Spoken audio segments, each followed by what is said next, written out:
ಆರಾಧ್ಯ. ನಾನು 5ನೇ ತರಗತಿಯಲ್ಲಿ ಓದುತ್ತೇನೆ. ನನ್ನ ವಿಷಯ ಸ್ವರಗಳು. ಸ್ವರಗಳು ಎಂದರೆ ಸ್ವತಂತ್ರವಾಗಿ ಉಚ್ಚರಿಸಲಾಗುವ ಅಕ್ಷರಗಳಿಗೆ ಸ್ವರ ಎನ್ನುವರು. ಸ್ವರಗಳಲ್ಲಿ ಒಟ್ಟು 13 ಅಕ್ಷರಗಳಿವೆ. ಸ್ವರಗಳಲ್ಲಿ 3 ವಿಧಗಳು: ಹ್ರಸ್ವಸ್ವರ, ದೀರ್ಘಸ್ವರ, ವೃತ್ತಸ್ವರ. ಹ್ರಸ್ವಸ್ವರಗಳಲ್ಲಿ 6 ಅಕ್ಷರಗಳಿವೆ. ದೀರ್ಘಸ್ವರಗಳಲ್ಲಿ 7 ಅಕ್ಷರಗಳಿವೆ. ಧನ್ಯವಾದಗಳು. ನನ್ನ ಹೆಸರು ಪ್ರಜ್ವಲ್. ನಾನು 5ನೇ ತರಗತಿಯಲ್ಲಿ ಓದುತ್ತೇನೆ. ನನ್ನ ವಿಷಯ ವ್ಯಂಜನಗಳು. ವ್ಯಂಜನಗಳು ಎಂದರೆ ಸ್ವರದ ಸಹಾಯದಿಂದ ಉಚ್ಚರಿಸಲಾಗುವ ಅಕ್ಷರಗಳಿಗೆ ವ್ಯಂಜನಾಕ್ಷರಗಳು ಎನ್ನುವರು.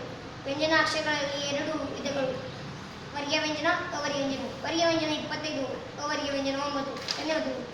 ನನ್ನ ಹೆಸರು ಬಸವನ್. ನಾನು 5ನೇ ತರಗತಿಯಲ್ಲಿ ಓದುತ್ತಿದ್ದೇನೆ. ನನ್ನ ವಿಷಯ ವರ್ಗ ವ್ಯಂಜನ. ವರ್ಗ ವ್ಯಂಜನಗಳು ಎಂದರೆ ಇವು ಉತ್ಪತ್ತಿಯಾಗುವ ಸ್ಥಾನಗಳಿಗೆ ಅನುಗುಣವಾಗಿ ವರ್ಗ ಮಾಡಿರುವುದರಿಂದ.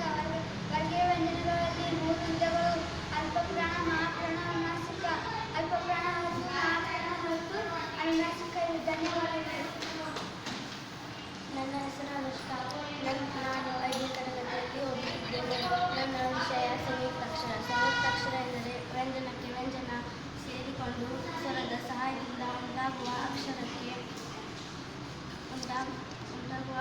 ಅಕ್ಷರಕ್ಕೆ ಸಂಯುಕ್ತಾಕ್ಷರ ಅಥವಾ ಒಕ್ತಾಕ್ಷರ ಎಂದು ಕರೆಯುವರು. ಸಂಯುಕ್ತಾಕ್ಷರಗಳಲ್ಲಿ 2 ವಿಧಗಳು: ಸಜಾತಿಯ ಸಂಯುಕ್ತಾಕ್ಷರ, ವಿಜಾತಿಯ ಸಂಯುಕ್ತಾಕ್ಷರ. ಸಜಾತಿಯ ಸಂಯುಕ್ತಾಕ್ಷರ ಒಂದು ಉದಾಹರಣೆ: ಅಕ್ಕ, ಅಣ್ಣ, ತಮ್ಮ. ವಿಜಾತಿಯ ಸಂಯುಕ್ತಾಕ್ಷರ ಒಂದು ಉದಾಹರಣೆ: ಸ್ತ್ರೀ, ವಸ್ತು, ಚಿತ್ರ. ನನ್ನ ಹೆಸರು ಧನುಷ. ನಾನು 5ನೇ ತರಗತಿ. ವಿಷಯ ನಾಮಪದ. ನಾಮಪದ ಎಂದರೇನು? ವ್ಯಕ್ತಿ, ವಸ್ತು, ಸ್ಥಳ, ಪ್ರಾಣಿಗಳ ಹೆಸರುಗಳನ್ನು ಸೂಚಿಸುವ ಪದಗಳನ್ನು ನಾಮಪದ ಎನ್ನುವರು. ನಾಮಪದಗಳು 3 ವಿಧಗಳು: ರೂಢನಾಮ, ಅನ್ವರ್ಥಕ ನಾಮ.